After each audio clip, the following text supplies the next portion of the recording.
दोस्तों, ट्रेड यानी व्यापार, इसके बिना आज की ग्लोबलाइज दुनिया को इमेजिन कर पाना भी असंभव है, क्योंकि इसी ट्रेड की हेल्प से कंट्रीज उन प्रोडक्ट्स को बेच पाती है जो उसके पास ज्यादा है और उन प्रोडक्ट्स को खरीद पाती है जो उसके पास कम है। वैसे तो कंट्रीज अपनी अपनी ज्योग्राफिकल लोकेशन के हिसाब से अलग अलग तरीकों से ट्रेड करती रहती है, जैसे एयर रूट से, रेलवेज से और रोडवेज से। लेकिन जब बात आती है सबसे सस्ते और सबसे प्रभावी ट्रांसपोर्ट मीन्स की, तो वाटर ट्रांसपोर्ट का नाम सबसे ऊपर आता है। इंडिया की शिपिंग मिनिस्ट्री के हिसाब से जहां पर किलोमीटर ट्रांसपोर्टेशन के लिए रोडवेज में 2.5 रुपए और रेलवेज में 1.5 रुपए का खर्चा आता है, वहीं वाटरवेज में सिर्फ 25 पैसे का खर्च लगता है। फ्यूल एफिशिएंसी की बात करें तो वाटरवेज में 1 हॉर्स पावर 4 टन कार्गो ले जा सकता है, वहीं रोडवेज में इतनी पावर में सिर्फ 150 किलो और रेलवेज में सिर्फ 500 किलो का सामान जा सकता है। वाटर ट्रांसपोर्ट की इन्हीं खूबियों के चलते दुनिया के 90% ट्रेड का भार ओशियंस ही संभालते हैं। लेकिन ओशियंस में कुछ ऐसी समुद्री रास्ते भी हैं जिनमें अगर अवरोध पैदा कर दिया जाए तो पूरे वर्ल्ड की इकोनॉमी ठप पड़ सकती है। हम बात कर रहे हैं ऐसे चोक पॉइंट्स की जो ग्लोबल सी रूट पर मौजूद नैरो चैनल्स और स्ट्रेट्स होते हैं और ये ग्लोबल ट्रेड के लिए बेहद क्रिटिकल माने जाते हैं। ऐसे ही एक choke point strait of Malacca के बारे में हम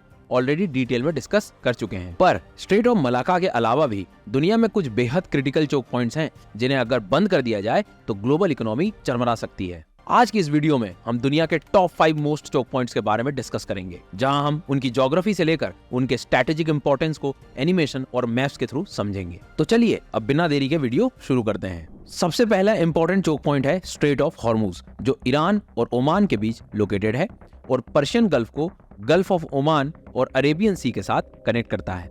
यानी Kuwait, Iran, Iraq, Bahrain, Qatar, UAE और ओमान के लिए ये सबसे इंपॉर्टेंट ट्रेड रूट बन जाता है। ये वर्ल्ड के the most important oil choke points में से एक है, क्योंकि ग्लोबल पेट्रोलियम के व्यापार का लगभग 20% स्ट्रेट ऑफ हॉर्मुज के थ्रू होता है। वॉल्यूम के हिसाब से देखें तो 2022 में हर दिन औसत 21 मिलियन बैरल ऑयल इस स्ट्रेट के थ्रू ट्रांसपोर्ट किया जा रहा था, जो इस स्ट्रेट को ऑयल टैंकर्स के लिए वर्ल्ड का बिजिएस्ट रूट बनाता है। इसकी स्ट्रेटेजिक इंपॉर्टेंस को जानने के लिए अगर हम इसकी लोकेशन को देखें तो पता चलता है कि सऊदी अरब को छोड़कर पर्शियन गल्फ और गल्फ ऑफ ओमान के किनारे मौजूद किसी भी कंट्री के पास कोई वैकल्पिक ट्रेड रूट नहीं है। एकमात्र वैकल्पिक मार्ग है ईस्ट वेस्ट पाइपलाइन। इसके थ्रू सऊदी अरेबिया से रेड सी, बाबल मंडेब और गल्फ ऑफ एडन को क्रॉस करते हुए अरेबियन सी पहुंचा जा सकता है, या फिर रेड सी के बाद सुएज कैनाल को क्रॉस करके मेडिटेरेनियन सी में एंटर किया जा सकता है। लेकिन इस वैकल्पिक मार्ग के साथ प्रॉब्लम यह है कि पाइपलाइन की सीमित क्षमता, क्योंकि यह पाइपलाइन सिर्फ 5 million barrel oil per day transport कर सकती है। इसलिए यह कहना गलत नहीं होगा कि स्ट्रेट ऑफ हॉर्मुज को ब्लॉक करने से ग्लोबल एनर्जी क्राइसिस स्टार्ट हो सकता है, क्योंकि इसे ब्लॉक करने पर शिप्स को लंबे रूट्स लेने होंगे, जिससे ग्लोबल एनर्जी सप्लाई बाधित होगी और कच्चे तेल के दाम तेजी से बढ़ेंगे। पास्ट में भी देखा गया है कि स्ट्रेट ऑफ हॉर्मुज को क्लोज करने की धमकी से ही कच्चे तेल के दाम में बढ़ोतरी हो जाती है। इसके अलावा इस चोक पॉइंट की लोकेशन में ईरान भी मौजूद है, जिसका पश्चिमी देशों के साथ तनाव चलता रहता है। इसलिए तनाव बढ़ने की सिचुएशन में ईरान हॉर्मुज स्ट्रेट को ब्लॉक कर सकता है, जो ग्लोबल ऑयल सप्लाई को बाधित कर देगा। अभी कुछ समय पहले भी तेहरान में मौजूद ऑफिशियल ने बयान देते हुए कहा था कि ईरान की संसद एक प्रस्ताव तैयार कर रही है ताकि स्ट्रेट का रास्ता ब्लॉक किया जा सके, और अगर ईरान सिर्फ अपने टेरिटोरियल वाटर्स यानी अपने अधिकार क्षेत्र वाले समुद्र में शिप्स का आना जाना बंद कर दे तो वह वास्तविक तौर पर पूरी स्ट्रेट को ब्लॉक कर सकता है, क्योंकि ईरान और ओमान के बीच नैरोएस्ट पॉइंट पर स्ट्रेट ऑफ हॉर्मुज की चौड़ाई सिर्फ 50 किलोमीटर है। हालांकि ईरान अनक्लॉज यानी United Nations Convention on the laws of seas पर साइन भी कर चुका है, जिसकी वजह से अनक्लॉज के किसी भी सदस्य को हॉर्मुज स्ट्रेट में ब्लॉक नहीं कर सकता। इसलिए लॉज के हिसाब से तो ईरान के पास इसे ब्लॉक करने का अधिकार नहीं है। स्ट्रेट ऑफ हॉर्मुज के बाद सेकंड चोक पॉइंट है बाबल मंडेब स्ट्रेट, जिसे गेट ऑफ टीयर्स भी कहते हैं। ये अफ्रीकन कंट्रीज जिबूती, इरिट्रिया और अरेबियन पेनिनसुला पर सिचुएटेड यमन के बीच लोकेटेड है। बाबल मंडेब स्ट्रेट रेड सी को गल्फ ऑफ एडन और अरेबियन सी के साथ कनेक्ट करता है। इसका मतलब ये है कि Israel, Jordan, Egypt, Saudi Arabia, Sudan, Eritrea, Djibouti, Somalia और यमन जैसी कंट्रीज को ये अरेबियन सी का एक्सेस देता है। अपने नैरोएस्ट पॉइंट पर इसकी चौड़ाई सिर्फ 29 किलोमीटर है। यहाँ पर हर रोज लगभग 7.80 मिलियन बैरल ऑयल का व्यापार होता है। सिर्फ यही नहीं, समुद्र से व्यापार होने वाले तेल का 12% और एलएनजी यानी लिक्विफाइड नेचुरल गैस का 8% इसी स्ट्रेट से जाता है। ये स्ट्रेट इजराइल के लिए स्ट्रेटेजिकली काफी इंपॉर्टेंट है। हालांकि इजराइल के पास मेडिटेरेनियन सी का भी एक्सेस है, लेकिन एशिया के साथ ट्रेड करने के लिए बाब अल मंडेब स्ट्रेट इजराइल को सबसे अच्छा रास्ता प्रोवाइड करता है। पर इजराइल और उसके आसपास मौजूद कंट्रीज के साथ इजराइल के अच्छे रिलेशंस नहीं रहते हैं और अब पैलेस्टीनी विवाद की वजह से तनाव और ज्यादा बढ़ गया है। ऐसे में इस स्ट्रेट को ब्लॉक करके इजराइल और एशिया के बीच व्यापार रोकने की कोशिश की जाती है। जब Palestinian Islamic group Hamas Gaza strip में इजराइल से फाइट कर रहा था, तो यमन को कंट्रोल करने वाले हौतीज ने पैलेस्टीन के सपोर्ट में बाब अल मंडेब से जाने वाली सभी शिप्स पर हथियार चलाने शुरू कर दिए थे। हालांकि ऐसे हमले काफी सालों से चल रहे हैं, लेकिन पिछले साल इनकी फ्रीक्वेंसी और भी ज्यादा बढ़ गई। इस कारण से ग्लोबल ट्रेड फ्लो काफी प्रभावित हुआ और शिपिंग कंपनीज और ऑयल कंपनीज ने ये डिसाइड किया कि वह सुएज कैनाल वाले रास्ते से शिप्स लेकर नहीं जाएंगी। इसके बाद शिप्स का बचाव करने के लिए यूएसए ने हौतीज पर मिसाइल से अटैक करना शुरू किए, जो अभी भी जारी हैं। इंडिया भी इस ट्रेड रूट पर बहुत ही ज्यादा निर्भर है, क्योंकि इसके जरिए इंडिया मिडिल ईस्ट, अफ्रीका और यूरोप के साथ व्यापार करता है। यमन के हौतीज मिलिटेंट के अटैक्स की वजह से इंडिया पर भी काफी प्रभाव पड़ा है, क्योंकि यहाँ से इंडिया का काफी सारा कच्चा तेल और एलएनजी आता है। इसके लिए इकोनॉमिक्स थिंक टैंक GTRI यानी ग्लोबल ट्रेड रिसर्च इनिशिएटिव ने इंडिया को वैकल्पिक मार्ग को विकसित करने की सलाह भी दी है।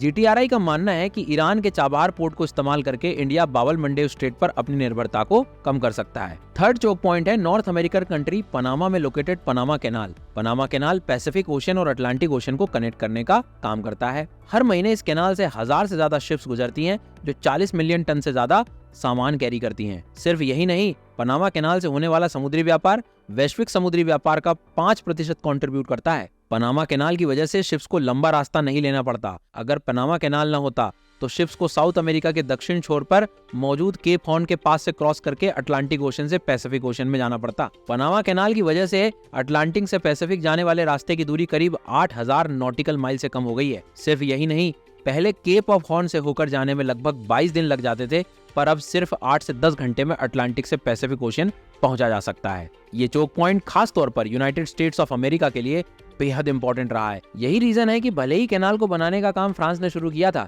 जिसे निवेशकों में आत्मविश्वास की कमी और इंजीनियरिंग प्रॉब्लम की वजह से काम रोकना पड़ा, पर यूनाइटेड स्टेट्स ने इस प्रोजेक्ट को टेक ओवर किया और 1914 में कैनाल के काम को खत्म करके इसे खोल दिया। लेकिन इसके बावजूद लगभग अगले 85 साल तक सही मायने में कैनाल को यूनाइटेड स्टेट्स ऑफ अमेरिका नहीं कंट्रोल किया और 31 दिसंबर 1999 को यह कैनाल पनामा को ट्रांसफर कर दी गई। आज भी यह कैनाल वर्ल्ड की सबसे बड़ी सुपर पावर के लिए स्ट्रेटेजिकली काफी इंपॉर्टेंट है, इसलिए पनामा कंट्री के साथ अच्छे रिलेशंस बनाकर यूएसए इसे डायरेक्टली कंट्रोल करता है। साथ ही यूएसए ने हमेशा से पश्चिमी हेमिस्फीयर को अपने प्रभाव में रखने की कोशिश की है और पनामा कैनाल पर कंट्रोल होने की वजह से रीजनल जियोपॉलिटिक्स और सुरक्षा में यूएसए की बात का महत्व रहा है।